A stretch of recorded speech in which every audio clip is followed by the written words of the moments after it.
नमस्ते और स्वागत है आपका द स्टोरीवर्स पर। यहाँ हम आपके लिए लाते हैं कहानियों का एक अनोखा सफर। शुरू करने से पहले एक छोटी सी जानकारी। इस चैनल पर सुनाई जाने वाली सभी कहानियां केवल मनोरंजन के लिए हैं।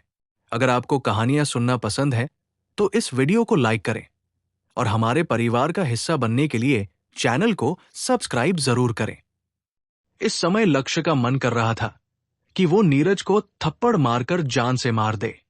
तुम इतनी मोटी हो कि भागते समय भी ठोकर खाकर गिर सकती हो, और गिरने के बाद मुझे फोन क्यों किया? लेकिन लक्ष्य अपने साथियों को छोड़ने वाला व्यक्ति नहीं था। कोई और विकल्प न होने पर उसने नीरज को पकड़ा। उसका हाइड्रोलिक धातु कवच में बदल गया और वो तेजी से झाड़ियों के बीच से भागता हुआ, मुड़ता घुमड़ता हुआ घने जंगल में गायब हो गया। आध्यात्मिक गुरु होने का यही लाभ था, उड़ने की क्षमता। हालांकि घनी झाड़ियों के बीच से उड़ना बेहद खतरनाक था।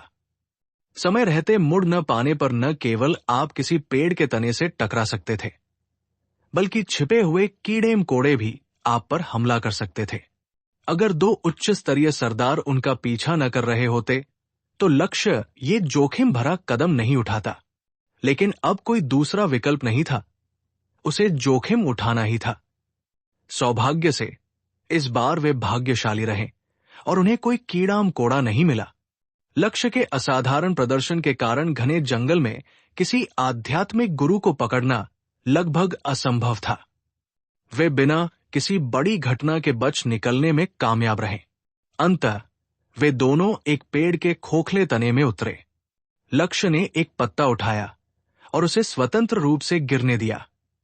अपनी मानसिक शक्ति का उपयोग करके उसने ठीक से खोखले तने को ढक दिया।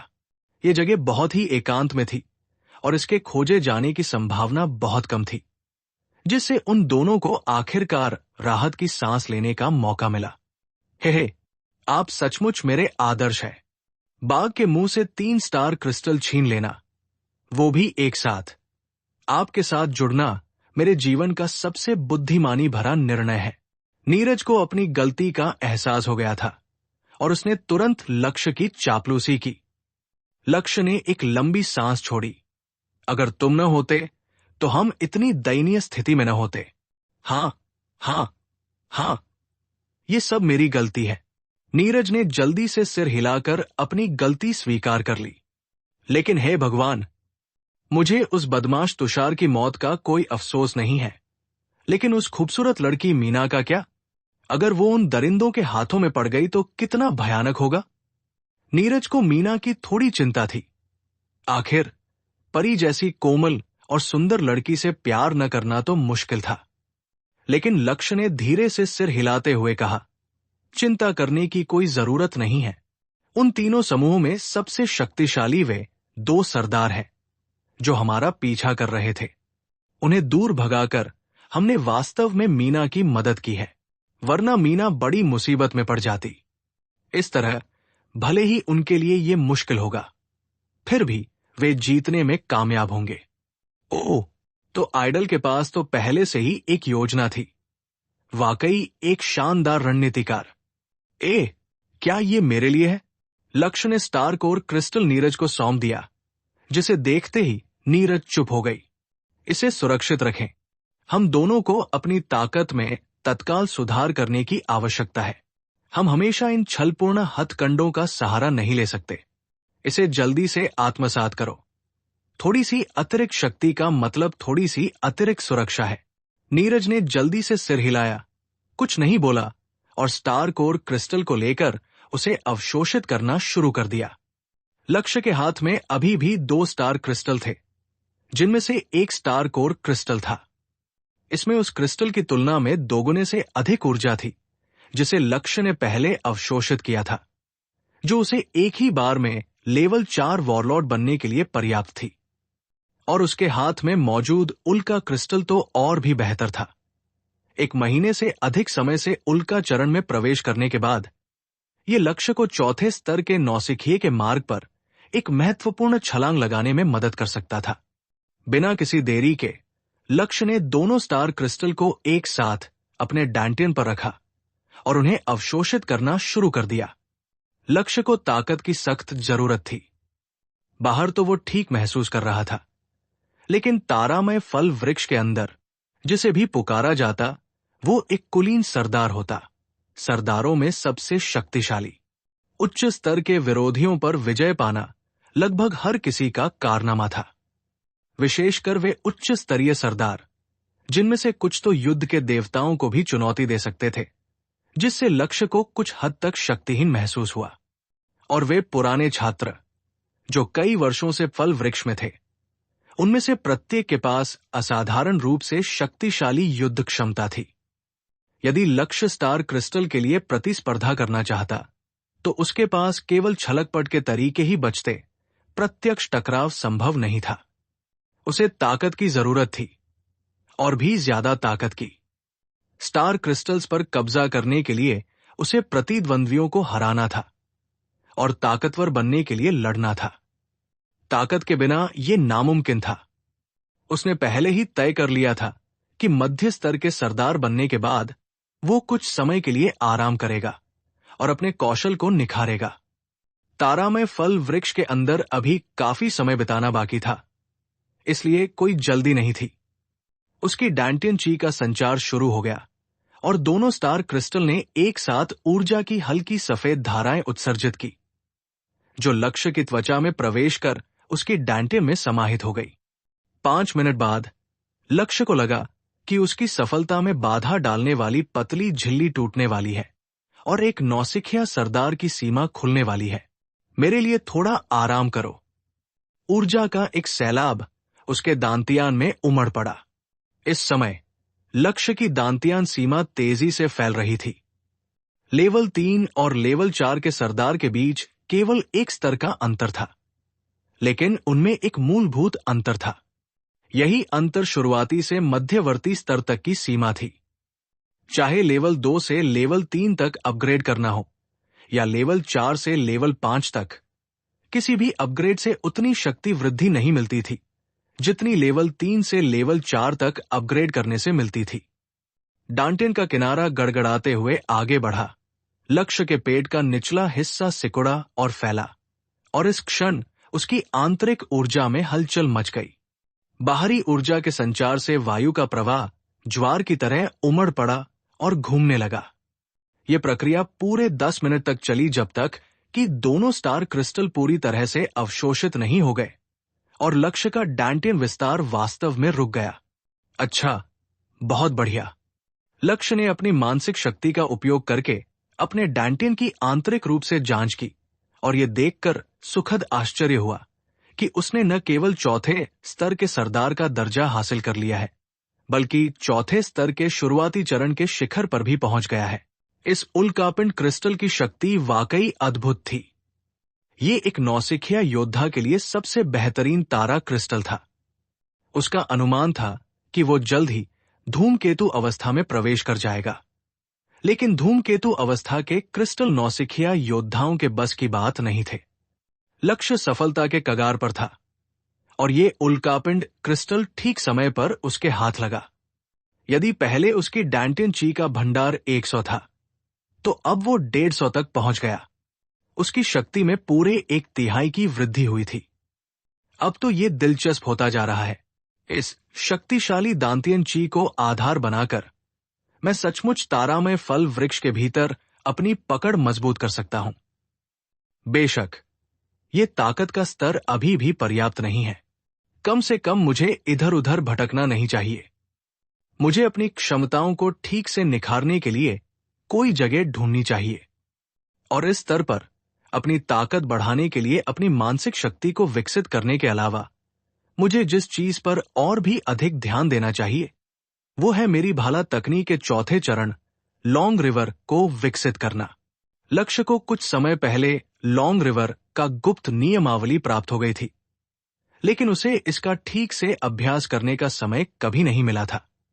अब जब वो फल के पेड़ के अंदर था, तो उसके पास पर्याप्त समय था। अपना मन बना लेने के बाद उसने अपनी आंखें खोली, और उनमें सुनहरी और चांदी की रोशनी टिमटिमा उठी, जिससे पास ही इंतजार कर रही नीरज को डर का एक झटका लगा। देवता, आपकी शक्ति तेजी से बढ़ रही है। अभी अभी आपकी मानसिक शक्ति अनियंत्रित रूप से उमड़ रही थी। मेरा अनुमान है कि आपकी दांत्यन शक्ति पहले ही मेरी शक्ति से आगे निकल चुकी है। नीरज ने भी कुछ दिन पहले ही चौथे स्तर के सरदार का दर्जा हासिल किया था और उसने अभी अभी एक स्टार कोर क्रिस्टल को अवशोषित किया था। फिर भी इस समय उसका डांटियन लक्ष्य के डांटियन जितना बड़ा या मजबूत नहीं था। लक्ष्य ने नीरज की ओर देखा, कुछ देर सोचा और फिर बोली, नीरज, मैं कुछ समय के लिए विधिवत साधना करने के लिए एक जगह खोजना चाहती हूं। क्या तुम मेरे साथ आना चाहोगी? लक्ष्य की बातें सुनकर नीरज एक पल के लिए झिझक गई। लक्ष्य का अनुसरण करना निश्चित रूप से अधिक सुरक्षित होगा, लेकिन लक्ष्य के लहजे से लगता है कि यह साधना 1-2 दिन में पूरी नहीं होगी। नीरज की सूंघने की शक्ति बहुत तीव्र थी। यदि वो इस समय का सदुपयोग तारा क्रिस्टल की खोज में करे, तो क्या उसकी शक्ति और भी तेजी से नहीं बढ़ेगी? हालांकि वो लक्ष्य को छोड़ने का मन नहीं बना सका। लक्ष्य ने हल्की मुस्कान के साथ कहा, संकोच मत करो। मेरे साथ साधना करना तुम्हारे लिए बहुत उबाऊ होगा। तुम्हारे लिए अकेले ही तारा क्रिस्टल ढूंढना ज्यादा आसान होगा। चलो अभी के लिए अलग हो जाते हैं। आखिर ये तारामय फल का वृक्ष अनंत तो नहीं है। हम फिर मिलेंगे। नीरज टालमटोल करने वालों में से नहीं था। लक्ष्य की सलाह सुनकर वो समझ गया कि ये उन दोनों के लिए फायदेमंद होगा और खुलकर मुस्कुराया। देवदूत, तो मैं बाहर घूमने चलता हूं।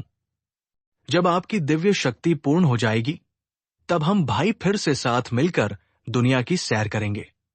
अच्छा, सौदा पक्का। ये एक सौदा है। दोनों ने ज्यादा कुछ कहे बिना यही अलग होने का फैसला किया। नीरज के जाने के बाद लक्ष्य ने पहले ही अपने गंतव्य का फैसला कर लिया था। वो पानी की तलाश में था। लॉन्ग रिवर स्पीयर तकनीक को विकसित करने के लिए उन्हें एक नदी, पानी से भरपूर जगह की तलाश करनी थी, जो भाला चलाने की तकनीक को समझने के लिए अधिक अनुकूल हो। यदि किसी से पूछा जाए कि पूरे तारामय फल वृक्ष क्षेत्र में सबसे अधिक जल स्रोत कहाँ है, तो निस्संदेह उत्तर होगा वृक्ष हृदय झील। हालांकि वृक्ष हृदय झील पूरे तारामय फल वृक्ष क्षेत्र का केंद्रीय भाग थी और लोग अक्सर वहां से गुजरते थे, जो खेती के लिए अनुकूल नहीं था।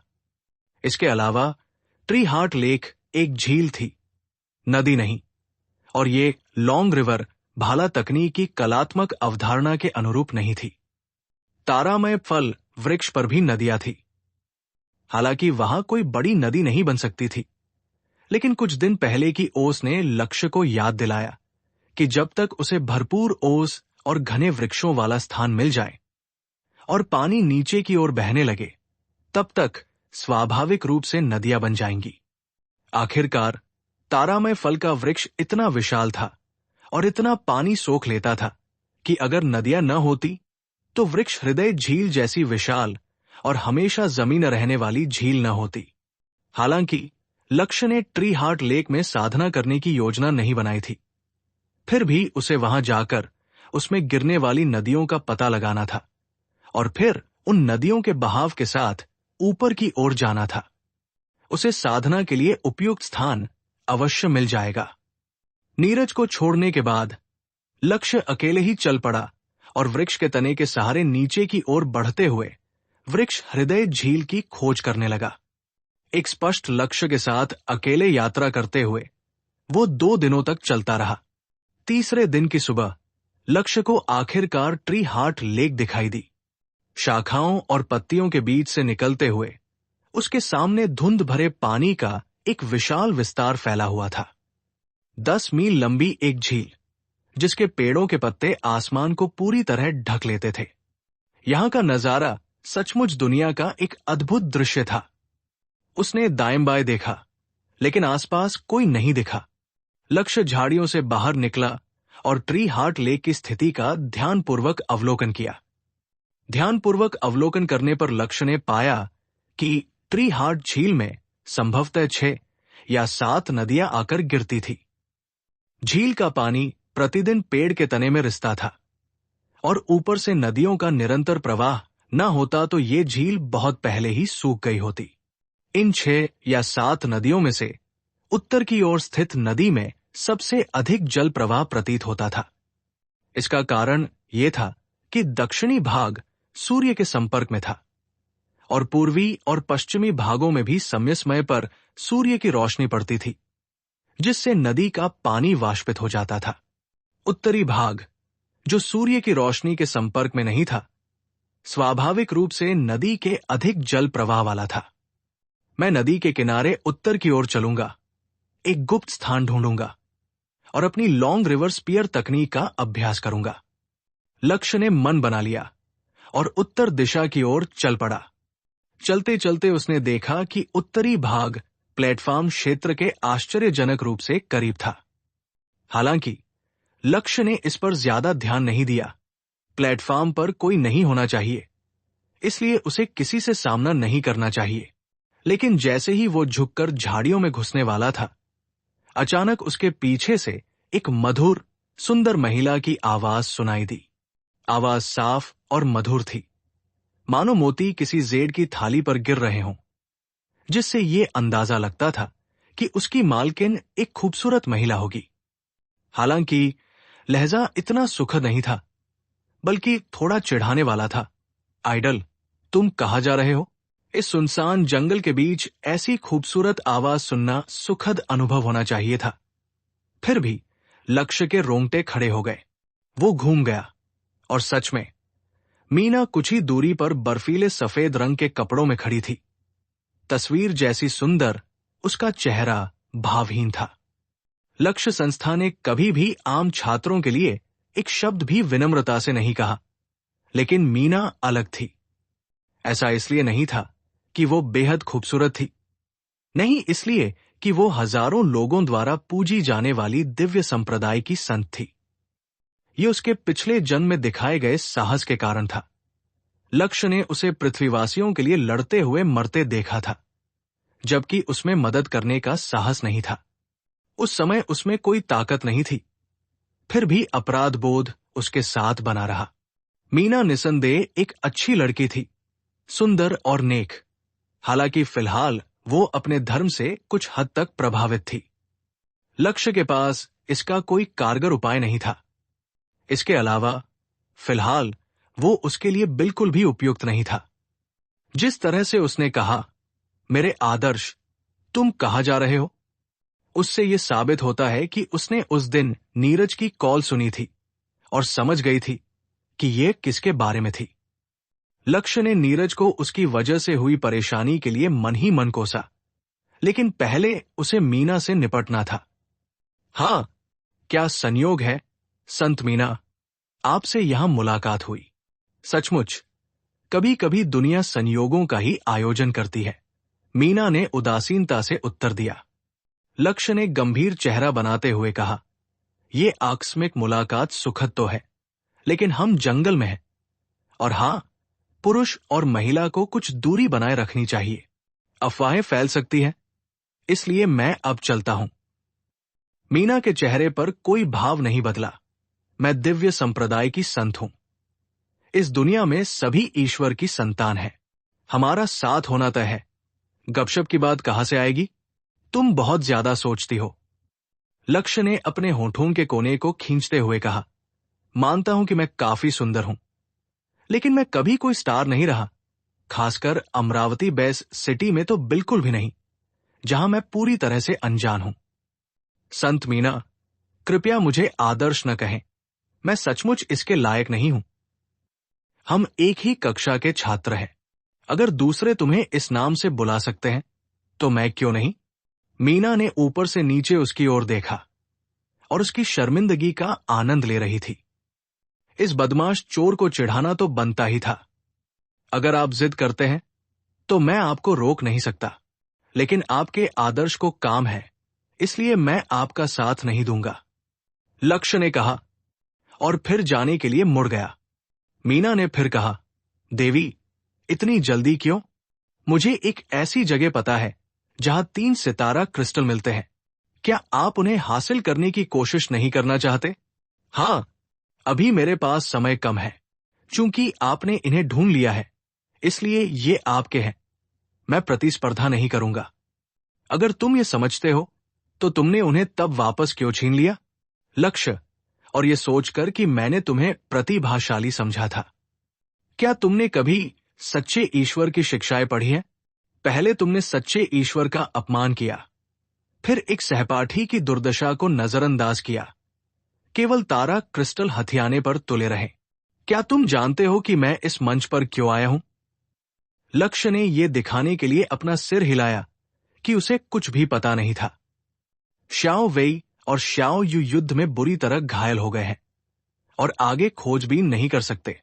उन्हें वापस प्लेटफॉर्म पर लौटना होगा और पीछे हटना होगा। वे आखिरकार प्रशिक्षण शिविर में पहुंच गए, लेकिन वहां से निकलकर साधारण नश्वर बन गए। मैं उन्हें विदा करने आया हूं। क्या सच में? अफसोस। लक्ष्य ने अपनी जीभ चटकाई और भागने का रास्ता खोजने के लिए इधर उधर देखने लगा। मीना उत्तेजित हो गई थी, लेकिन जल्द ही शांत हो गई, गहरी सांस ली और बोली, मैं तुम्हें बचाने आई हूं। हमारे दिव्य संप्रदाय में शामिल हो जाओ। दिव्य संप्रदाय में शामिल हो? लक्ष्य ने पलकें झपकाई। बिल्कुल सही।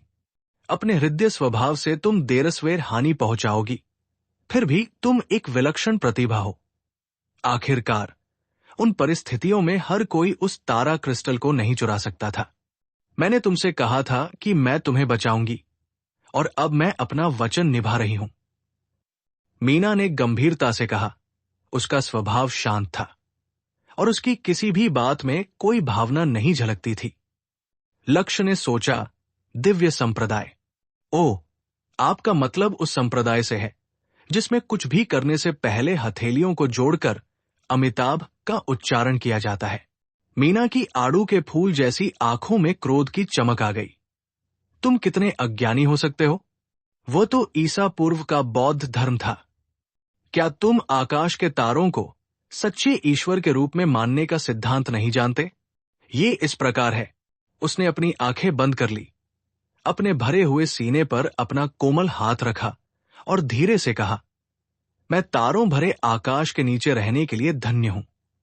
मैं रात में स्नान करने के लिए धन्य हूं। मेरी आत्मा। एक दर्जन पंक्तियों के बाद उसने दिव्य संप्रदाय के अनुयायी का प्रारंभिक पाठ समाप्त किया, अपनी आंखें खोली और कहा, अब से तुम्हें धिक्कार है, छोटे चोर। जब उसकी आंखें खुली तो उसने केवल लक्ष्य के कोट का किनारा ही गहरे अंधेरे में गायब होते हुए देखा। उस बदमाश ने बिल्कुल भी नहीं सुना। उसने उसे धोखे से शुरुआती पंक्तियां सुनाने के लिए मना लिया, जो आंखें बंद करके सुनानी होती थी। एक मानसिक शक्ति का प्रयोग करते हुए वो चुपचाप अपनी शक्ति का इस्तेमाल कर सकता था और किसी का ध्यान खींचे बिना वहां से निकल सकता था। क्या तुम्हें लगता है कि तुम दौड़ सकते हो? देखते हैं तुम कितनी दूर तक पहुंच पाते हो। मीना बचपन से ही संत थी, हमेशा पूजनीय थी। उन्होंने लक्ष्य जैसा कोई नहीं देखा था, जो बिल्कुल भी सम्मान नहीं दिखाता था। यहां तक कि जब मीना, जो पहले से ही घिरी हुई महसूस कर रही थी, ने उसे बचाने की पेशकश की, तो उसने न केवल उनकी मदद ठुकरा दी, बल्कि उन पर ही पलटवार कर दिया। उसके सुंदर चेहरे पर क्रोध की एक दुर्लभ झलक दिखाई दी। वो भूल गई कि दानिश अभी भी उसका इंतजार कर रहा है। इस पल वो लक्ष्य को पकड़ना चाहती थी और बिना एक शब्द कहे उसे कड़ा सबक सिखाना चाहती थी। इस ईश्वर निंदा करने वाले को ये बताना चाहती थी कि देवता न केवल कृपा बरसाते हैं, बल्कि उन्हें अपवित्र करने वालों पर अपनी दिव्य शक्ति भी बरसाते हैं। लेकिन झाड़ियां घनी थी और लक्ष्य बहुत आगे निकल चुका था। उसका पीछा करना बेहद मुश्किल होगा। फिर भी वो अपने उड़ने वाले शटल पर सवार होकर, हाथ में तलवार लिए, उसका पीछा करने लगी। जब तक वो हार नहीं मानती, वो उसे ढूंढ ही लेगी। किसी छोटी मोटी कठिनाई से पीछे हटना उस दिव्य संप्रदाय की संत का स्वभाव नहीं था। मीना को झटकते हुए लक्ष्य पूरी रफ्तार से दौड़ा, एक मोड़ को पार किया, कुछ जानबूझकर निशान भी छोड़े, फिर चुपचाप नदी की ओर वापस मुड़ा और धारा के विपरीत दिशा में चल पड़ा। ये एक विशालकाय वृक्ष का तना था, जो यांगजी नदी से भी चौड़ा था। इसके मध्य से होकर एक नदी बहती थी, जिसका पानी वर्षा और ओस से निकलता था। 10 मीटर से अधिक चौड़ी, धारा बहुत तेज थी और पानी की फुहारें लगातार किनारों से टकरा रही थी। अच्छी नदी है, उसने बुदबुदाते हुए कहा। काफी गहरी है, इसके पीछे चलो, मैं छिपने की जगह ढूंढ लूंगा। 3 घंटे बाद उसे एकदम सही जगह मिल गई। नदी के ऊपर एक शाखा विभाजित हो गई। उससे पानी गिरकर धारा को पानी देता हुआ एक झरना बन गया। झरने के नीचे शाखाएं तेजी से ढलान वाली थी। प्रवाह उफान पर था और यहीं से नदी का आयतन बढ़ने लगा। शाखा के उस पार एक हल्की ढलान ने 30 या 40 मीटर चौड़ा एक छोटा सा तालाब बना दिया था, जो बिल्कुल साफ था और सौभाग्य से कीड़ों से मुक्त था। तालाब के नीचे नदी तेजी से बह रही थी। टहनियों और पत्तियों के घने जाल ने उसके आगे बढ़ना लगभग नामुमकिन बना दिया था। अगर वो पानी की तलाश में न होता तो उसे वो कभी नहीं मिलता। बिल्कुल सही, झरना, नदी, तालाब, बस यही चाहिए। उसने यही बसने का फैसला किया। एक नजर में ही पूल के पास एक खुला मैदान दिखाई दिया, जो रहने के लिए आदर्श था। लेकिन उसके मन में झोपड़ी बनाने का कोई विचार नहीं था। ऐसा करने से तो वो अन्य मार्शल आर्टिस्टों के सामने ही मशहूर हो जाता। उसने एक खोखला हिस्सा खोदा, उसमें पंखुड़ियों की परतें तब तक बिछाई जब तक वो पर्याप्त नरम न हो जाए, और फिर काम पूरा कर दिया। एक साधारण सा घोंसला तैयार था। रात हो चुकी थी। उसने आराम किया। अंदर लेटे हुए उसने ऊपर देखा और आश्चर्य से एक दरार से आकाश दिखाई दिया। बस एक छोटा सा टुकड़ा। फिर भी तारा फल के पेड़ में प्रवेश करने के बाद से उसने पहली बार आकाश देखा था। रात गहरी, ठंडी और साफ होती जा रही थी। एक पतला नया चांद, ब्लेड की तरह नुकीला, बार बार दिखाई दे रहा था और गायब हो रहा था। बहुत अच्छी जगह है। काश मुझे भी एक तारा क्रिस्टल मिल जाता। अफसोस की बात है कि मेरी नाक नीरज जैसी नहीं है। अभी स्टार फ्रूट के पेड़ से दूर नहीं जाना है। पता नहीं घर पर सब कैसा चल रहा होगा। उसने गिनती शुरू की। नए साल तक 4 या 5 दिन बचे थे। उनके पुनर्जन्म को कई महीने बीत चुके थे। उनका पहला नया साल नजदीक आ रहा था। अपने पिछले जीवन में तारों के बीच किसी ने भी उसके साथ उत्सव नहीं मनाया था। महान प्रवास के बाद पृथ्वी के लोग सौर मंडल छोड़कर आकाशगंगा के रीति रिवाजों को अपना चुके थे। पृथ्वी के त्योहार भुला दिए गए थे। अगर वो किसी से मिलता भी है तो जरूरी नहीं कि वो हुआशिया समुदाय का व्यक्ति हो। केवल हुआशिया जनजाति के लोग ही इस पुराने त्योहार को मनाते थे। अंततः वो स्वयं भी इसे लगभग भूल चुका था। ये साल बीत गया। अगले साल मैं हर नया साल परिवार के साथ मनाऊंगा। जब उसने आराम कर लिया तो वो उठा और पूल की ओर चल पड़ा। उसने अपना हाथ पानी में डाला। पानी बर्फीला था, लेकिन एक मार्शल आर्टिस्ट के लिए ये कुछ भी नहीं था। लॉन्ग रिवर भाला कला को विकसित करने के लिए सबसे पहले नदी के गहन सत्य को समझें। इन लहरों को देखें, लगातार, एक के बाद एक। उस लय को युद्ध में लाएं और कोई भी शत्रु टिक नहीं पाएगा। जो भी इस पर महारत हासिल कर लेता है वो सहन शक्ति का राजा बन जाता है। एक बार हमला शुरू हो जाए तो कोई भी प्रतिद्वंद्वी अंतहीन लहर का सामना नहीं कर सकता। यही है लंबी नदी। पहले मुझे उस उभार को महसूस करने दो। अपने शॉर्ट्स में सिमटकर, हाथ में चमकीला चांदी का भाला लिए, लक्ष्य उग्र धारा में कूद पड़ा। नदी में प्रवेश करने के बाद पानी लक्ष्य की छाती तक पहुंच गया। लक्ष्य के संभल कर खड़े होने से पहले ही झरने से उठी एक लहर उससे टकरा गई।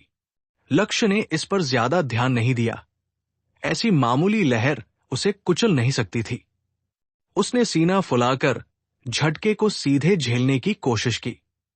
हालांकि उसने एक बात नजरअंदाज कर दी।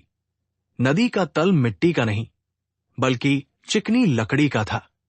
लहर की चपेट में आते ही उसका संतुलन बिगड़ गया और वो तुरंत गिर पड़ा, जिससे उसके मुंह में पानी भर गया और वो वही दम घुटने से मर गया। खांसी, खांसी, खांसी।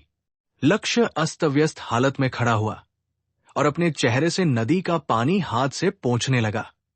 मेरा निचला शरीर अभी भी थोड़ा अस्थिर है। जब मैं सैंडी से भाला चलाने की तकनीक सीख रहा था, तब उसने मुझे बताया था कि अगर तुम अपनी कमर को मजबूत नहीं करोगे तो तुम्हारी कुशलता कभी नहीं बढ़ेगी। एक मार्शल आर्टिस्ट के लिए स्थिर निचला शरीर सबसे जरूरी है। मेरा पहाड़ की तरह अडिग होने का कौशल पहले से ही काफी विकसित था, लेकिन वो तो समतल जमीन पर था। इस फिसलन भरी नदी के तल पर यह उतना कारगर नहीं है। बिल्कुल सही, ये जगह न केवल मुझे नदी की शक्ति का अनुभव करने देगी, बल्कि मेरे निचले शरीर को ठीक से प्रशिक्षित करने में भी मदद करेगी, ताकि मैं किसी भी वातावरण में पहाड़ की तरह अडिग रह सकूं। एक और लहर उसकी ओर बढ़ी। इस बार लक्ष्य ने घोड़े की तरह दृढ़ मुद्रा अपनाई और उसका सामना करने के लिए अपनी छाती फुला ली। बूम! नदी के पानी का तेज बहाव उस पर जोर से टकराया। उसके पैर फिर से अनियंत्रित रूप से फिसल गए और वो दयनीय हालत में एक बार फिर नदी में गिर पड़ा। लेकिन इस बार लक्ष्य तैयार था और पानी पीने से उसका गला नहीं चोक हुआ। 2 सेकंड बाद वापस ऊपर चढ़ते हुए लक्ष्य ने तीसरी लहर के आने का दृढ़तापूर्वक इंतजार किया। नतीजा वही रहा। पूरी तैयारी के बावजूद वो हमेशा अपना संतुलन खो बैठता और फिसलकर तीसरी बार नदी में गिर जाता। लक्ष्य चौथी बार नदी में नहीं उतरा। इसके बजाय वो ध्यानपूर्वक सोचने के लिए किनारे तक रेंग कर गया। कुछ तो गड़बड़ है। हालांकि मैं तैयार थी और घोड़े की मुद्रा में थी, फिर भी जब नदी का पानी और लहरें टकराईं, तो मेरा ध्यान अनायास ही पानी की ओर चला गया। मेरे मन में लहरों के प्रभाव को लेकर थोड़ा डर अभी भी था। इसी वजह से मैं ध्यान केंद्रित नहीं कर पाता। ध्यान न लगा पाने का नतीजा ये होता है कि मेरे पैर ढीले पड़ जाते हैं, जिससे मैं फिसल कर गिर जाता हूं। अगर मैं नदी की लहरों के डर पर काबू नहीं पा सका, तो चाहे मैं कितनी भी बार कोशिश कर लूं, नतीजा वही होगा।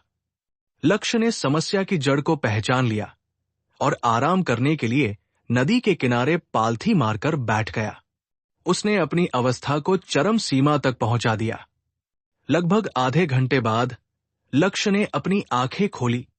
पहले से कहीं बेहतर महसूस कर रहा था और नदी में वापस प्रवेश कर गया। लहरें फिर टकराईं।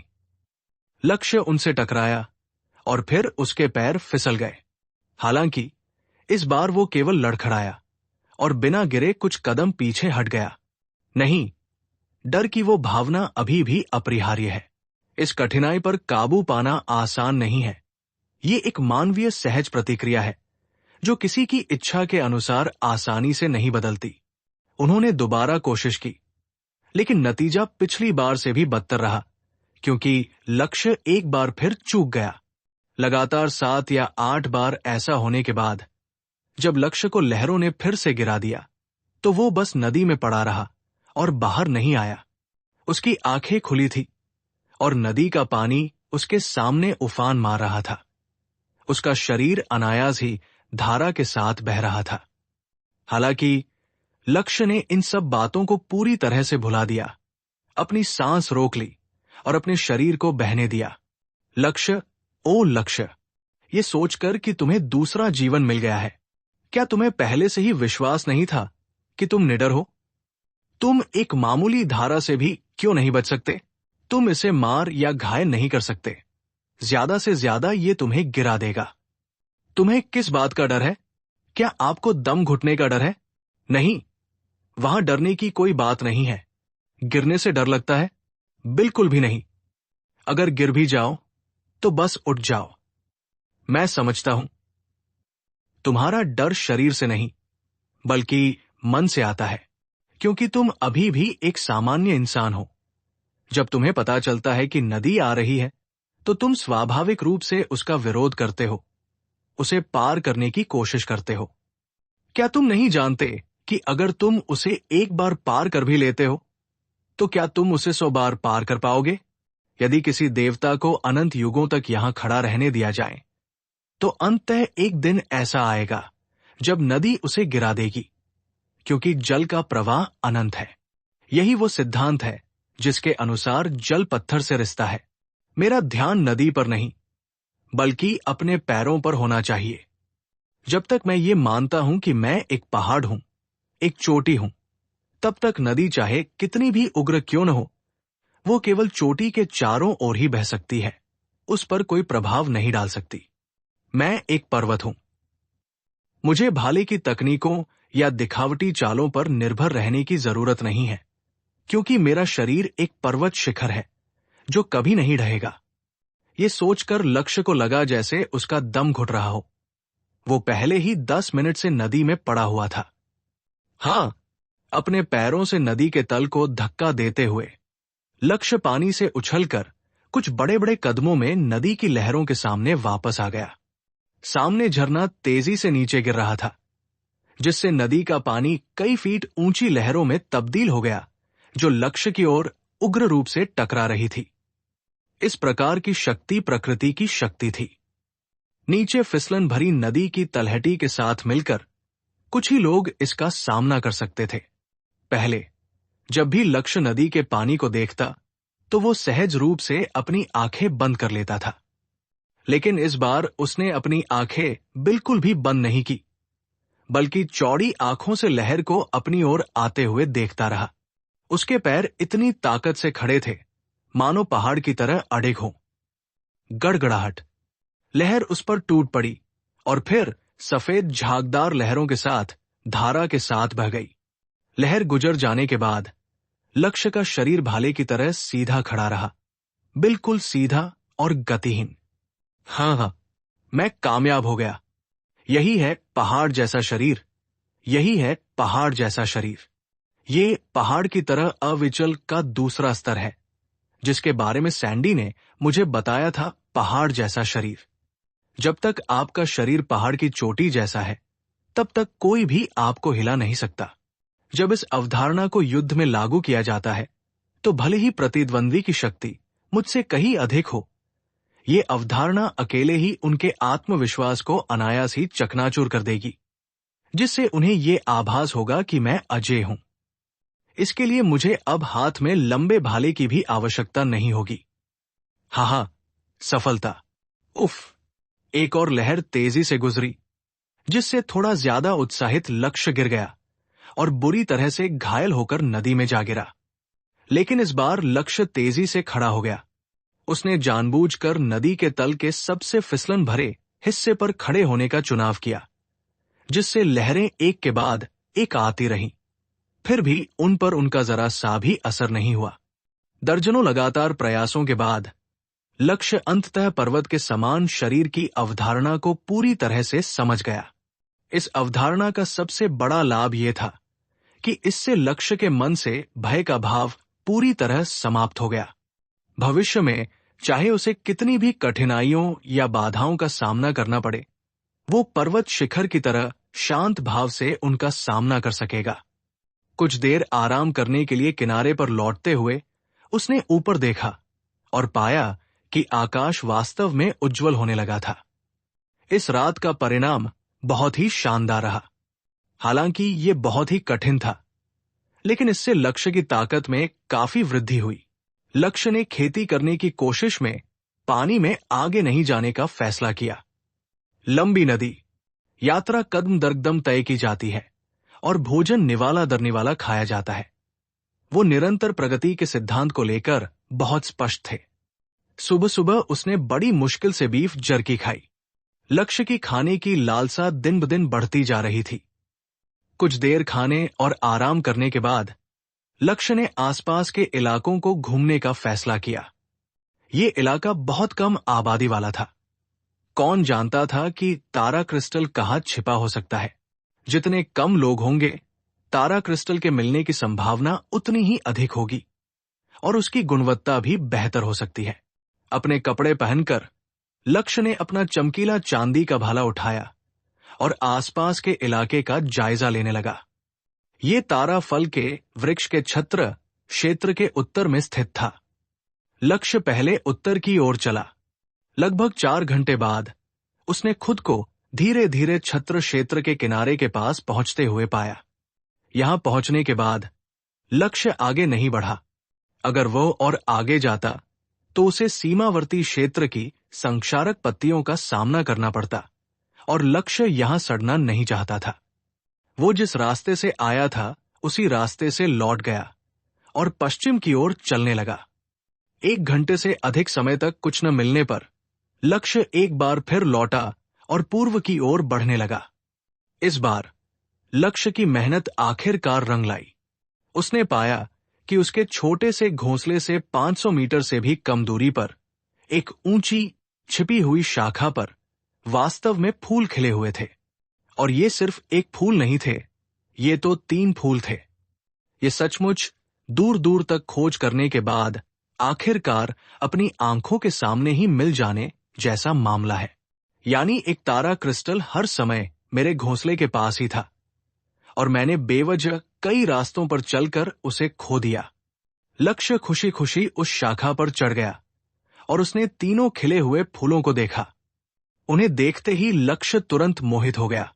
उन 3 फूलों में से बाईं ओर वाले तारे के आकार के क्रिस्टल की एक लंबी पूंछ थी जो ऊपर नीचे हिल रही थी। दरअसल ये एक ऐसा तारा क्रिस्टल था जो बहते तारे के चरण में प्रवेश कर चुका था।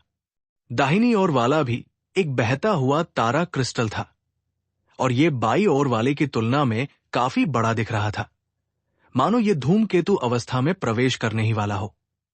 इनमें से कोई भी चीज उसे सबसे ज्यादा खुशी नहीं देती थी। उसे सबसे ज्यादा रोमांच बीच में खिले फूल से होता था। इस फूल पर बहते हुए तारे का रूप बदल चुका था। वो बड़ा और चमकीला हो गया था। आसपास की झाड़ियों को चांदी जैसी रोशनी से रंग रहा था और उसकी पूंछ भी पहले से कहीं ज्यादा चमकदार हो गई थी। ये वास्तव में एक धूमकेतु का क्रिस्टल था। जब मार्शल आर्टिस्ट तारा क्रिस्टल ग्रहण करते थे तो ताराकोर चरण और प्रवाह तारा चरण के क्रिस्टल प्राथमिक युद्ध जनरलों के लिए होते थे जो सर्वोत्तम प्रभाव प्रदान करते थे। यदि कोई प्राथमिक युद्ध जनरल धूमकेतु क्रिस्टल ग्रहण करता था तो हो सकता है कि उनका डैंटियन इसे सहन न कर पाए। भले ही वे इसे सहन करने के लिए पर्याप्त शक्तिशाली हों, प्रभाव बहुत कम हो जाते थे। एक मध्यवर्ती युद्ध सेनापति के लिए सबसे उपयुक्त धूमकेतु क्रिस्टल और गार्ड स्टार स्टेज क्रिस्टल थे। यदि वे फ्लोइंग स्टार या स्टार कोर स्टेज क्रिस्टल का उपयोग करते तो प्रभाव बहुत स्पष्ट नहीं होता और कम भी हो जाता, क्योंकि इन दोनों चरणों के स्टार कोर एक मध्यवर्ती युद्ध सेनापति के डैंटियन की आपूर्ति के लिए पर्याप्त नहीं रह जाते थे। लक्ष्य इस समय 4थे स्तर के युद्ध जनरल के पद पर था। प्रारंभिक अवस्था, जो धूमकेतु क्रिस्टल का सेवन करने का बिल्कुल सही समय था। हालांकि फ्लोइंग स्टार स्टेज लक्ष्य के लिए कुछ हद तक उपयोगी था, लेकिन इसकी उपयोगिता अब महत्वपूर्ण नहीं रह गई थी। इन 3 तारा क्रिस्टलों में से मुझे तुरंत इस धूमकेतु क्रिस्टल का उपयोग कर लेना चाहिए। जहां तक इन 2 बहने वाले तारा क्रिस्टलों की बात है, हालांकि इनका उपयोग किया जा सकता है, लेकिन ये कुछ हद तक व्यर्थ लगता है। लक्ष्य ने चारों ओर देखा और महसूस किया कि लोग आसानी से इस इलाके में नहीं आएंगे। अंततः उसने एक कठिन निर्णय लिया। उसने धीरे से धूमकेतु क्रिस्टल को उठाया और 2 बहते हुए तारा क्रिस्टलों को फिलहाल वही छोड़ने का फैसला किया, ये कहते हुए कि जब वे धूमकेतु अवस्था में प्रवेश कर जाएंगे तो वो उन्हें उठाने के लिए वापस आएगा। दाईं ओर वाला पिंड कुछ ही दिनों में धूमकेतु में तब्दील हो जाएगा। लक्ष्य द्वारा इसे अभी अवशोषित करना एक दिव्य खजाने की घोर बर्बादी होगी। आसपास की पत्तियों को सहारा देकर शेष 2 तारा क्रिस्टल को छिपाने के बाद लक्ष्य जल्दी से धूमकेतु क्रिस्टल लेकर लौट आया। उसकी ताकत में फिर से सुधार होने वाला था। धूमकेतु क्रिस्टल के साथ अपनी छोटी सी मांद में वापस आकर लक्ष्य जल्दी से अंदर रेंग कर गया, खुद को पत्तियों से ढक लिया और क्रिस्टल को बाहर निकाल लिया। लंबी पूंछ लिए धूमकेतु के आकार का क्रिस्टल बेहद चमकदार और अतुलनीय रूप से सुंदर दिख रहा था। उसे हाथ में पकड़े हुए लक्ष्य उसके भीतर की ऊर्जा को महसूस कर सकता था। मैं अभी अभी 4थे स्तर के युद्ध सेनापति के प्रारंभिक चरण में पहुंचा हूं। सच कहूं तो मुझे धूमकेतु क्रिस्टल को अवशोषित करने से पहले इंतजार करना चाहिए। लेकिन समय किसी का इंतजार नहीं करता। ये चीज मेरे अंदर जाने के बाद ही सबसे सुरक्षित है। उसने धूमकेतु क्रिस्टल को अपने डांटियन के सामने रख दिया। ऊर्जा के इस प्रचंड प्रवाह ने उसके डांटियन को एक और उग्र विस्तार शुरू करने के लिए प्रेरित किया। साधना का यह सत्र पूरे 30 मिनट तक चला, जिसके बाद धूमकेतु का क्रिस्टल पूरी तरह से समाहित हो गया। किसी भी तारा क्रिस्टल को पहली बार अवशोषित करने पर उसका प्रभाव हमेशा सर्वोत्तम होता है। इसके बाद लक्ष्य की मूल ऊर्जा सीधे शिखर से ऊपर उठ गई, प्रारंभिक से मध्य स्तर तक। अभी भी शिखर से थोड़ा दूर है, लेकिन फिर भी एक बहुत बड़ी छलांग है। ऐसी शक्ति महज कुछ ही दिनों में मैं तीसरे स्तर के शिखर से चौथे स्तर के मध्य चरण तक पहुंच गया हूं। ये तारा फल का वृक्ष सचमुच साधना के लिए एक पवित्र भूमि है, लेकिन ये परिणाम केवल इसलिए है क्योंकि ये मेरा पहला अवशोषण है। भविष्य में आने वाले धूमकेतु क्रिस्टल इतने कारगर नहीं होंगे। जीवन रक्षा नियमावली के अनुसार एक ही तारा क्रिस्टल का बार बार उपयोग करने से उसका प्रभाव कम होता जाता है, और स्तर जितना ऊंचा होगा, प्रत्येक उन्नति के लिए उतनी ही अधिक ऊर्जा की आवश्यकता होगी।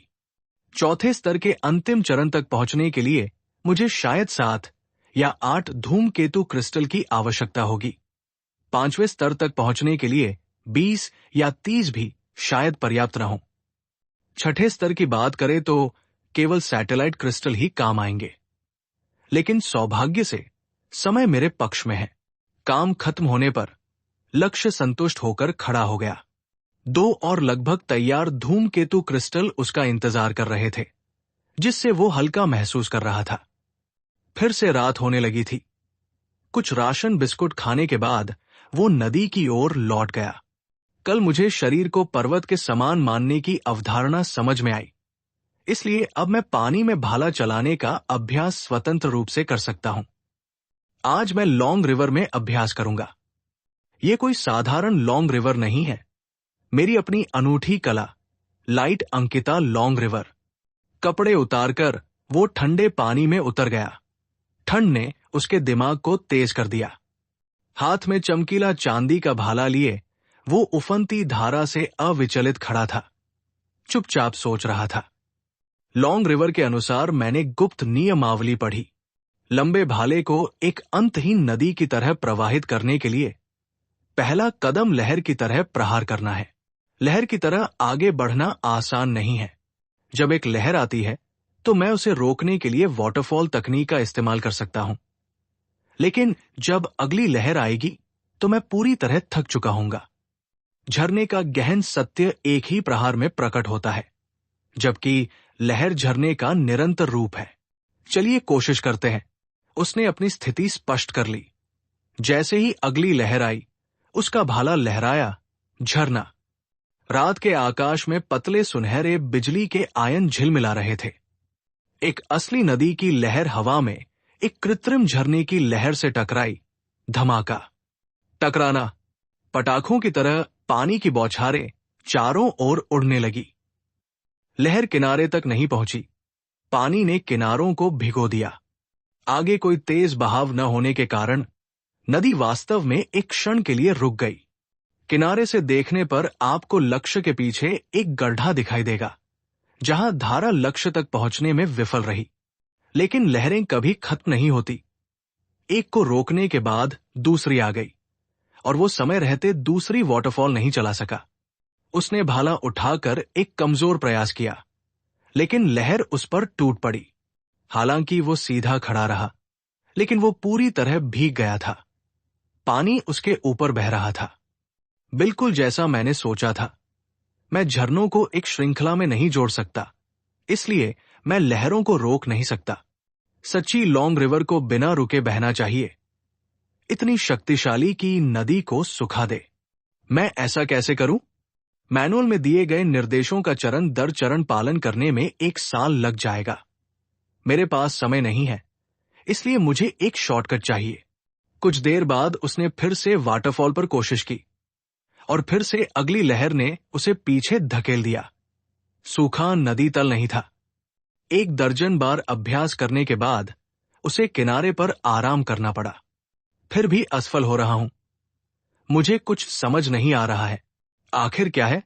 जब उसके पास कोई विचार नहीं बचा, तो उसने उस बोझ को उतार फेंका और अपने मन को भटकने दिया।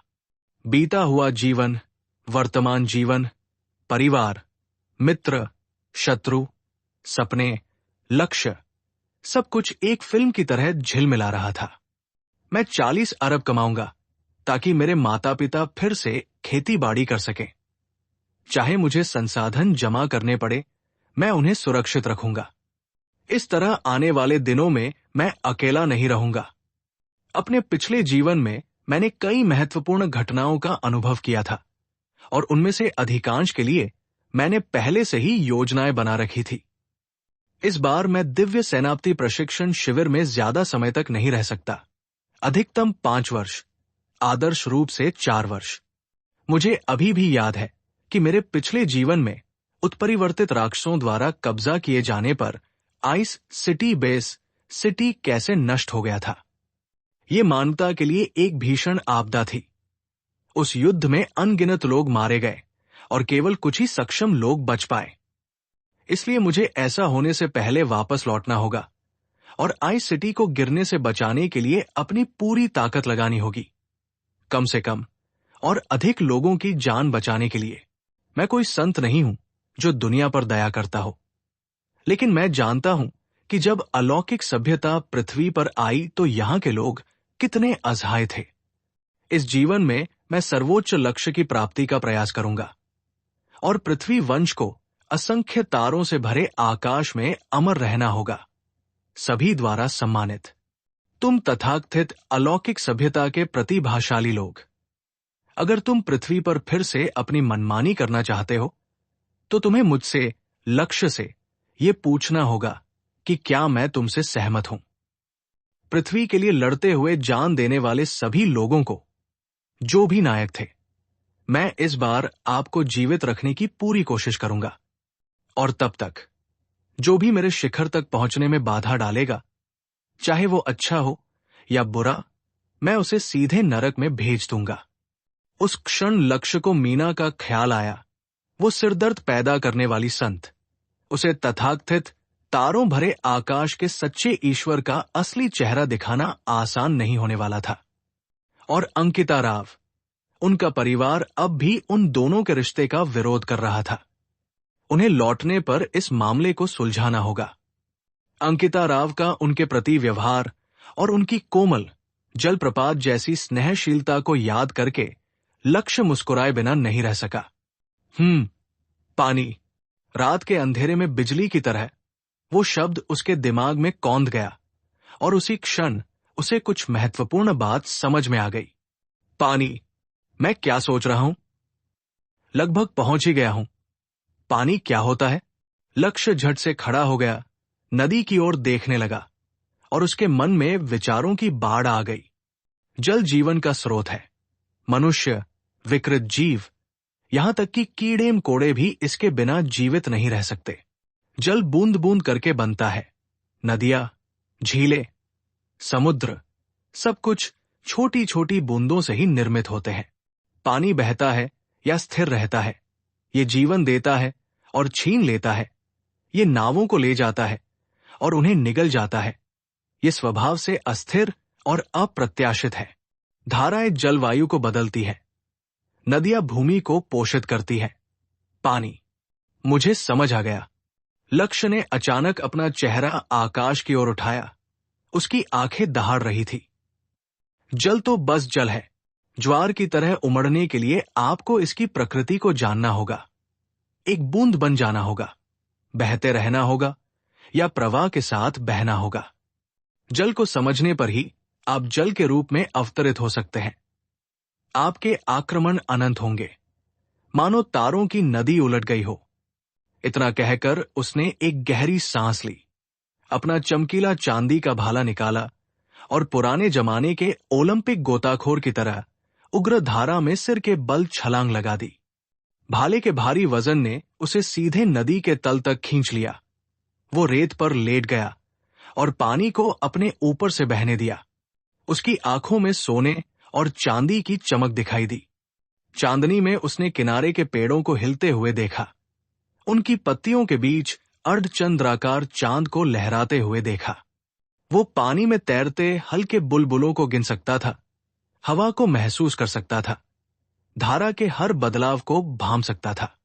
उसने अपनी पकड़ ढीली कर दी, चमकदार चांदी के भाले को मुक्त होने दिया और अपने शरीर को लहरों के साथ ऊपर नीचे होने दिया।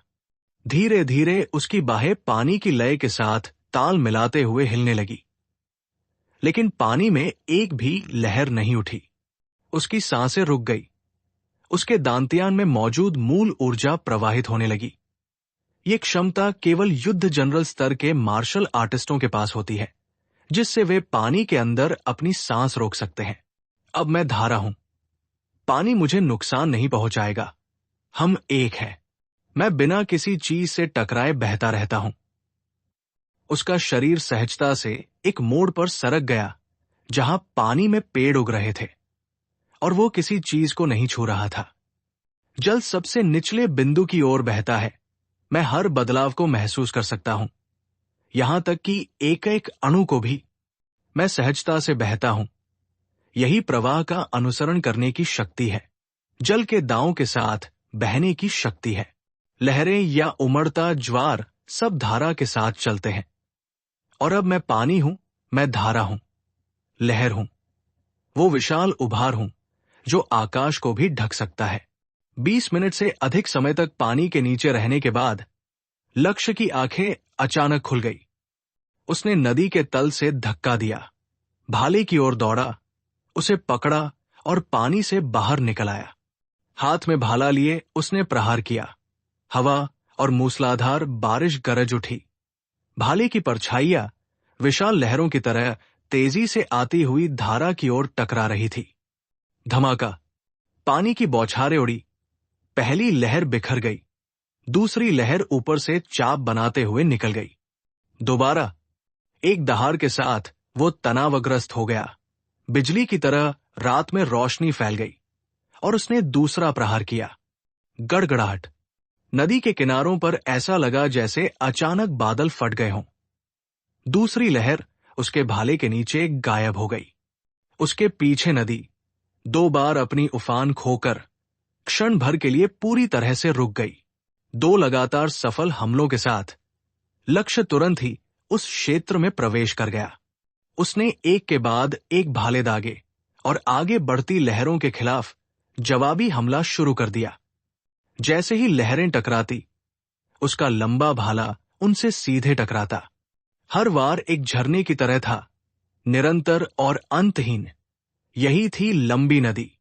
गड़गड़ाहट की आवाजें लगातार आ रही थी। 30 लगातार हमलों के बाद लक्ष्य के पीछे की नदी लगभग सूख चुकी थी, जिससे नदी का तल और पेड़ दिखने लगे थे, जबकि लहरों के जमा हुए छींटों से किनारे दलदली भूमि में बदल चुके थे। स्विश! लक्ष्य ने अपना भाला वापस खींच लिया और स्थिर खड़ा रहा। अवरुद्ध जलधारा अंततः मुक्त हो गई, नदी के तल में पुनः प्रवेश कर गई और जलस्तर धीरे धीरे सामान्य हो गया। लक्ष्य की छाती तेजी से ऊपर नीचे हो रही थी, लेकिन उसकी आंखों में उत्साह की चमक थी। आखिरकार मुझे सफलता मिल ही गई। मैंने आखिरकार लंबी नदी के गहन सत्य को जान लिया है। अब बस निपुणता की कमी है। फिलहाल मैं सिर्फ 30 बार ही आक्रमण कर सकता हूं। कोर एनर्जी का उपयोग और मांसपेशियों द्वारा बल लगाने का तरीका अभी परिपक्व नहीं हुआ है। वास्तविक युद्ध में इसका सही इस्तेमाल करने के लिए मुझे कम से कम 1000 लगातार आक्रमण करने में सक्षम होना होगा। सौभाग्य से अभी करने के लिए और कुछ नहीं है। मैं यही रुकूंगा और लॉन्ग रिवर स्पीयर तकनीक से अच्छी तरह परिचित हो जाऊंगा। एक बार ये कौशल पूरी तरह से सीख लेने के बाद जाने में ज्यादा देर नहीं होगी। हर प्रहार एक झरना है। इस तरह की आक्रमण तीव्रता, इसे 1000 बार बनाए रखना तो एक साधारण युद्ध देवता के लिए भी असंभव है। ये लंबी नदी है। गहन सत्य वास्तव में चमत्कारिक है। साधना के इस दौर ने लक्ष्य की मूल ऊर्जा को लगभग समाप्त कर दिया था। वो अभी भी बल प्रयोग में निपुण नहीं था। जिसके कारण उसकी मूल ऊर्जा का अत्यधिक अपव्यय हो रहा था। सच्ची लौंग नदी अनंत और कभी न रुकने वाली है। उसने अभी तक केवल मूलभूत बातों को ही समझा था, लेकिन विवरण अभी पूर्ण नहीं थे और उन्हें धीरे धीरे साधना करने में समय लगेगा। अपनी तकनीक का एक चक्र पूरा करने के बाद ध्यान में बैठने और आराम करने के लिए अपने छोटे से घोंसले में लौटते हुए लक्ष्य पहली बार थकान के कारण सो गया। इस नदी के निचले हिस्से में मीना किनारे पर बैठी थी और पानी में पड़ रहे प्रतिबिंब के सामने धीरे धीरे अपने लंबे बालों को संवार रही थी। एक लड़की होने के नाते, खासकर एक हद तक खूबसूरत लड़की होने के नाते, मीना अपनी दिखावट को लेकर बहुत चिंतित रहती थी। मीना को पूरे शरीर पर गंदगी बर्दाश्त नहीं हो रही थी। तारा फल के पेड़ पर आने के बाद से कई दिनों तक स्नान न करने के कारण उसकी सहन शक्ति की सीमा पार हो रही थी। यहां का हर दलदली इलाका विकृत कीड़ों का घर था, जिससे स्नान करना लगभग असंभव था। जब उसने अपने साथियों को फल के पेड़ से दूर भेजा, तो उसने खुद भी हार मानकर चले जाने के बारे में सोचा था, लेकिन उसने हार नहीं मानी और फिर उसकी मुलाकात लक्ष्य से हुई। लक्ष्य की प्राप्ति की प्रक्रिया में मीना ने कई रास्ते बदले और अंततः लक्ष्य का पीछा करना छोड़ दिया। हालांकि उसने हार नहीं मानी, बल्कि धीरे धीरे उत्तर दिशा की ओर खोजती रही, क्योंकि उसने पहली बार लक्ष्य को देखते समय ध्यान दिया था कि वो उत्तर की ओर ही जा रहा था। कुछ देर चलने के बाद उसे ये नदी दिखाई दी। इस खोज से मीना बेहद खुश हो गई, क्योंकि ये तेज बहने वाली नदी एक दुर्लभ खोज थी, जिसमें बहुत कम उत्परिवर्तित कीट थे। तेज धारा के कारण कीटों के लिए वहां टिक पाना असंभव था। वो नदी के बहाव के साथ ऊपर की ओर गई और अंत में रात के अंधेरे में स्नान करने के लिए एक अपेक्षाकृत एकांत स्थान ढूंढ लिया। हालांकि स्नान के दौरान कुछ ऐसा घटित हुआ जिससे मीना बेहद शर्मिंदा हो गई। नदी, जो लगातार बह रही थी, अचानक रुक गई। ये रुकावट इतनी अचानक और अप्रत्याशित थी कि धारा के अचानक रुकने से मीना का अद्वितीय रूप से सुंदर नग्न शरीर हवा के सामने आ गया। उसके सुंदर स्तन हल्के से कांप रहे थे। उसके बाल झरने की तरह लहरा रहे थे। उसके होंठ लाल थे और आंखें तारों जैसी चमक रही थी। उसका हर अंग परिपूर्ण था। उसका शुद्ध, दोष रहित शरीर अंधेरी रात में भी स्पष्ट दिखाई दे रहा था। मीना ने घबराकर चीख मारी और नीचे बैठने की कोशिश की, लेकिन व्यर्थ। वो घटते पानी की ओर दौड़ना चाहती थी, लेकिन उसके कपड़े अभी भी किनारे पर ही थे। सौभाग्यवश उसके चारों ओर सन्नाटा पसरा हुआ था और कोई भी दिखाई नहीं दे रहा था। मीना घबरा गई और कपड़े पहनने के लिए किनारे की ओर भागी। हालांकि उसे किसी ने नहीं देखा, फिर भी बचपन से ही शिष्टाचार और देवताओं में आस्था रखने वाली एक संतनी होने के कारण उसका चेहरा लाल हो गया। 3 मिनट बाद रुका हुआ प्रवाह फिर से शुरू हुआ। मीना को जब यकीन हो गया कि उसे किसी ने नहीं देखा है, तभी उसने चैन की सांस ली। उसकी अंतरिक्ष अंगूठी में काफी सारी चीजें थी। मार्शल आर्टिस्ट की जरूरतों के अलावा उसमें रोजमर्रा की कई चीजें भी थी। नहाने के बाद आसमान पहले ही उजाला हो चुका था और मीना नदी किनारे अपने लंबे बालों को धीरे धीरे संवार रही थी। लुओ नदी की देवी की तरह नदी में अपनी परछाई को निहारते हुए मीना सोच रही थी कि धारा अचानक क्यों रुक गई। शुक्र है कि रात थी। अगर दिन होता तो उसे मृत्यु में भी शांति नहीं मिलती। एक विशाल पत्ता हवा से घूमता हुआ नीचे आया और नदी में 10 सेंटीमीटर गहराई तक डूब गया, फिर धारा के साथ बह गया। जब पत्ता गिरा तो मीना ने नदी के पानी में एक छोटा सा गड्ढा देखा, जो पत्ते के अवरोध के कारण बना था। पत्ती ने नदी के पानी को रोक दिया। मीना ने खुद से कुछ बुदबुदाया, फिर अचानक ऊपर देखा। उसकी आंखें चमक उठीं। ऊपर की ओर कुछ है या कोई है। हालांकि मुझे नहीं पता कि यह कैसे किया गया, लेकिन बहुत संभव है कि उस व्यक्ति ने नदी को अवरुद्ध कर दिया हो। ज्यादातर मार्शल आर्टिस्ट उत्तर की ओर नहीं जाते और लक्ष्य ठीक इसी दिशा में जा रहा था। इसका मतलब है कि इस नदी का अनुसरण करके मैं उस घृणित छोटे चोर को अवश्य ढूंढ लूंगा। मीना खड़ी हो गई। उसकी खूबसूरत आंखों में खुशी की एक दुर्लभ झलक दिखाई दी। छोटे चोर, अगर ये घटना दोबारा तुम्हारी करतूत रही तो हमें हिसाब बराबर करना ही होगा। उसने कमर पर सुनहरे रिबन वाली एक लंबी सफेद पोशाक पहनी थी, जो उसके आकर्षक शरीर को उभार रही थी। ये पोशाक कुछ हद तक ईसा पूर्व के प्राचीन वस्त्रों से मिलती जुलती थी।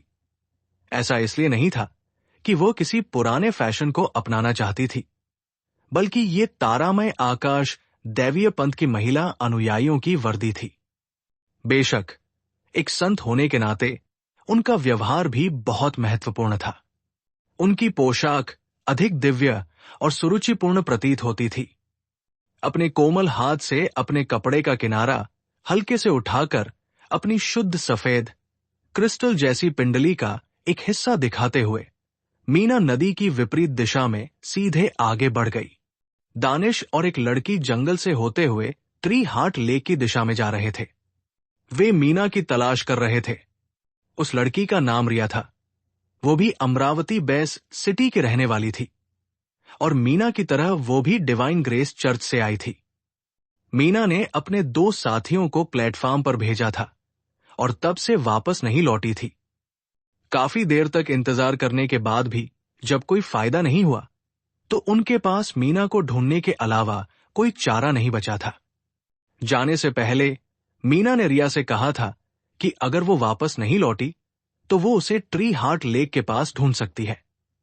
वो जिस दिशा में जाएगी उस दिशा में डिवाइन ग्रेस चर्च के अनूठे निशान छोड़ जाएगी। जब वे चल रहे थे तभी अचानक उनके पीछे से आवाजें सुनाई दी। हे, देखो हमें कौन मिला। क्या ये वही नए छात्र नहीं है? डैनिश और रिया ने पीछे मुड़कर देखा तो उनके पीछे 2 उच्च स्तरीय युद्ध सेनापति खड़े थे। उन्होंने इन दोनों को पहले भी देखा था, 494वीं श्रेणी के 2 उच्च स्तरीय युद्ध जनरलों को। जब वे तारा क्रिस्टल के लिए लड़ रहे थे तब क्रिस्टल दूसरों द्वारा छीन लिए गए थे और ये दोनों उनका पीछा करने गए थे। उन्हें उम्मीद नहीं थी कि वे उनसे यहां फिर मिलेंगे। दानिश ने ठंडे स्वर में कहा, तुम क्या चाहते हो? दोनों उच्च स्तरीय युद्ध जनरलों के चेहरे पर बिल्ली के चूहे से खेलने जैसी मुस्कान थी। उनमें से एक ने कहा, अगर आप में नायक बनने के गुण नहीं है तो नायक बनने की कोशिश न करना ही बेहतर है। आपके साथ सफेद कपड़ों में वो खूबसूरत महिला कहाँ है? रिया ने बगल से बीच में टोकते हुए कहा, तुम्हें मीना से क्या चाहिए? हे, कुछ खास नहीं। ये जंगल सुनसान है। हम भाइयों ने 3 साल से अपनी इच्छा दबा रखी है और अब उस खूबसूरत जानवर को ढूंढकर अपना गुस्सा निकालना चाहते हैं। क्या ये ठीक रहेगा? बेशर्म! अपने सपनों की रानी का अपमान करते हुए इन दोनों को सुनकर दानिश तुरंत क्रोधित हो गया। उसने अपनी आस्तीन झटकते ही अपनी लंबी तलवार निकाली और साथ ही साथ उड़ते हुए खंजर हवा में उठ खड़े हुए। उसने पूरी ताकत से हमला कर दिया। एक उच्च स्तरीय युद्ध सेनापति ने कृपाण का प्रयोग किया और दूसरे ने भाले का। दोनों ने मिलकर हमला किया और डेनिश सेना के साथ हाथापाई में उलझ गए। रिया भी इस झड़प में शामिल हो गई। चारों के बीच हुई ये झड़प 3 मिनट से भी कम समय तक चली, जिसके बाद उनमें से एक ने रिया को लात मारकर दूर कर दिया। इन दोनों की संयुक्त शक्ति का सामना करते हुए दानिश भी जल्दी ही अपनी स्थिति बनाए रखने में असमर्थ हो गया, जिससे वो अत्यधिक सदमे से भर गया। उनसे 3 कक्षा ऊपर के छात्र कहीं अधिक शक्तिशाली थे। भले ही वो 8वें स्तर का युद्ध सेनापति और मध्य स्तर का स्वर्ण बुद्धिजीवी था, फिर भी वो इन दोनों का मुकाबला नहीं कर सकता था। बाहरी दुनिया में इसकी कल्पना करना भी मुश्किल होगा। जीतने में असमर्थ वो जीत ही नहीं सका। 1 मिनट से भी कम समय तक टिके रहने के बाद दानिश को बुरी तरह हार का सामना करना पड़ा। रिया को ज्यादा चोटें नहीं आई थी और वो खड़ी हो गई। दानिश दौड़कर उसके पास आया और उसका हाथ पकड़कर बोला, चलो चले। एक चौड़ी तलवार पर कदम रखते हुए दानिश ने रिया को लिया और उड़ गया। उनके पीछे मौजूद दो व्यक्तियों में से एक मानसिक शक्ति का ज्ञाता था, और वो भी स्वर्ण पदक के अंतिम चरण में। वो एक ढाल पर चढ़ गया और उनका पीछा करने लगा। डैनिश लगभग बेताब होकर तेजी से भागने लगे, खासकर दुर्गम इलाकों की तलाश में, ताकि वे वहां से उड़ सकें। ये रणनीति कारगर साबित हुई। 1 मिनट बाद वे आखिरकार पीछा करने वालों से पीछा छुड़ाने में कामयाब हो गए। लेकिन दानिश ने फिर भी रुकने की हिम्मत नहीं की और रिया के साथ सीधे ट्री हार्ट लेक की ओर चल पड़ा। जब उन्होंने झील का जगमगाता पानी देखा, तभी वे दोनों आखिरकार रुके। वाह! बाल बाल बच गए। अगर हम थोड़ी भी धीमी गति से चलते तो शायद वे दोनों हमें पकड़ लेते। दानिश ने अपनी छाती थपथपाए बिना नहीं रह सका। रिया भाव विभोर हो गई। उसने दानिश की कमर को कसकर पकड़ लिया और छोड़ने को तैयार नहीं थी। धन्यवाद दानिश, तुमने मुझे बचा लिया। मैं हमेशा तुम्हारे साथ रहना चाहती हूं। दानिश ने रिया को दूर नहीं धकेला, बल्कि लड़की के युवा शरीर को अपने से कसकर सटा लिया, और यहां तक कि अपनी बाहों को उसकी कमर के चारों ओर लपेट लिया। काफी देर बाद दोनों अलग हो गए। फिर दानिश ने कहा, चलो अब मीना को ढूंढते हैं। याद रखना, मीना के सामने ऐसा नहीं करना है। दानिश के आकर्षक सुंदर चेहरे को देखकर रिया ने सिर हिलाया। उसकी आत्मा उस पर मोहित हो गई। वो जानती थी कि दानिश के साथ उसका कोई भविष्य नहीं हो सकता, लेकिन वो उसकी गुप्त प्रेमिका बनने को तैयार थी।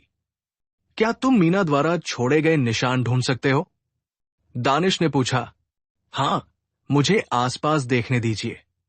जब रिया बोल रही थी तो उसने चश्मा पहना और चारों ओर देखा। मिल गए। वो उत्तर की ओर गई है। मुझे उसके द्वारा बिखेरा गया पाउडर दिख रहा है। जब तक हम इस नदी के किनारे उत्तर की ओर बढ़ते रहेंगे, तब तक हम उसे ढूंढ पाएंगे। ठीक है, चलो चलते हैं। दानिश जाने के लिए बेताब था। हालांकि रिया भी एक युवा सुंदरी थी, लेकिन मीना की अतुलनीय दिव्य सुंदरता के सामने उसकी क्या तुलना हो सकती थी। वे दोनों ट्री हार्ट लेक से निकलकर उत्तर की ओर चल पड़े। उनके निकलते ही 494वीं कक्षा के वे दोनों जवान जंगल के पीछे से झांकने लगे। भाई, हमने उन्हें खत्म क्यों नहीं किया? तीसरे भाई, तुम्हें क्या पता, ये दोनों तो बस मामूली लोग हैं। सफेद पोशाक वाली वो खूबसूरत हसीना ही असली इनाम है, और तुम कहते हो कि तुम कामुक नहीं हो, फिर भी तुम दिन भर सुंदरियों के बारे में सोचते रहते हो। आप केवल आधा ही सही है। वो लड़की निसंदेह सुंदर है, लेकिन उसकी एक और पहचान है। वो अमरावती बेस सिटी के दिव्य संप्रदाय की संतनी है। संतनी होने के नाते उसके पास दिव्य संप्रदाय का प्रतीक चिन्ह होना चाहिए। वही असली खजाना है। ओह, ये किस तरह का खजाना है? तीसरे भाई ने पूछा। प्राचीन देवता के खंडहरों से मिला एक खजाना।